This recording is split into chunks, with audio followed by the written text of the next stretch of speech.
Hey guys! Hope everyone's having a good week! But I also hope that you're ready for some attribute training, guys. Let's go!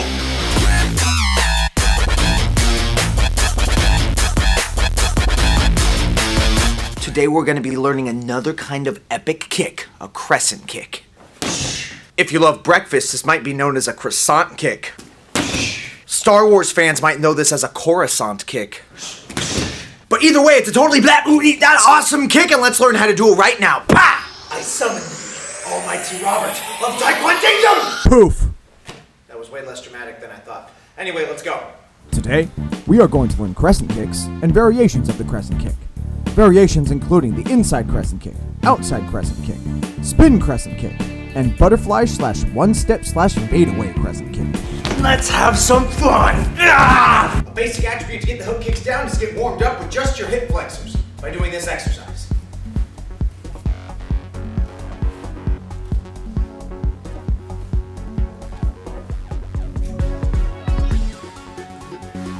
First one we're going to go over is a straight up Crescent Kick. Very similar to that movement that we just did for our warm-up. The first one, I'm going to bring my knee across my body, extend it out, whip it across, and make a little bit of a reading rainbow.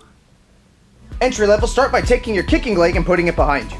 Step across your body, putting weight on that kicking leg, bring it up, extend it out, and whip it across. Just like any other kick, you have chamber, extension, and recoil, but this one adds a little bit of extra whip using the hip flexors.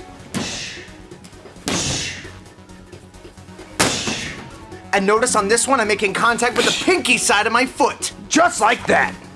If you're worried about your flexibility, and you think to yourself, I can't hit somebody in the head, remember a guy named Ed Parker. He's the godfather of modern Kempo.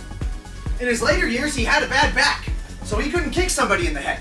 However, his crescent kicks were caused by kick to the groin, buckling him over, and then crescent kick in the head. There's always a way. If you know, there's always a way.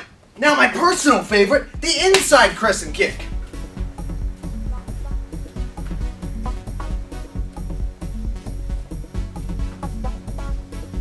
This one requires a fancy pivot. I don't want to pivot too early with my foot. I need to pivot on my ball of my foot as I'm kicking. So I bring my knee up. As I lock it out, hitting with my big toe side, I pivot around, and I'm still able to face the opponent that I am sparring. Bring your knee up on the outside this time. Extend your foot, swing it across as you pivot on the ball of your foot, making contact with the side of your foot that has your big toe on it.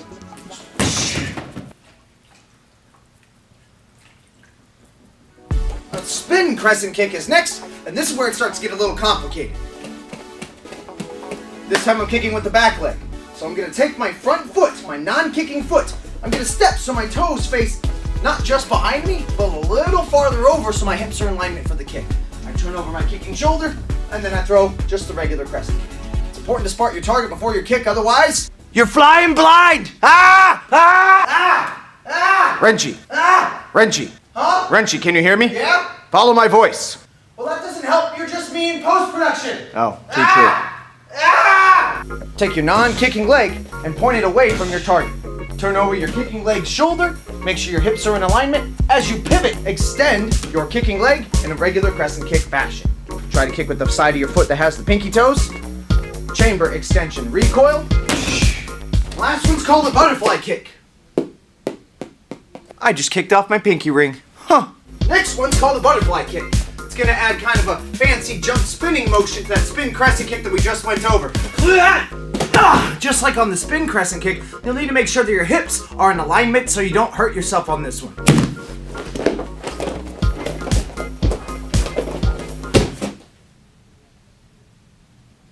Poof! My kicking leg is behind me yet again. My non-kicking leg points towards the wall behind me.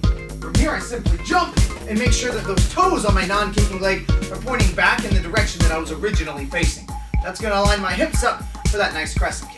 Take your time opening up your hips with your non-kicking leg, spinning and pivoting, and spotting the target with that kicking leg, and then you can extend the kick out later as you get a little bit more comfortable. Sorry about that one. Remember to take your non-kicking leg, point it away from your target. Then I'm going to do a little switcheroo as I jump 180 degrees. I turn over my kicking leg shoulder. From there, I extend the regular crescent kick out, making contact with the face, head, or other chosen target area thingy-majiggy. When you land it for the first time, do yourself a favor and give yourself an awkward celebration dance.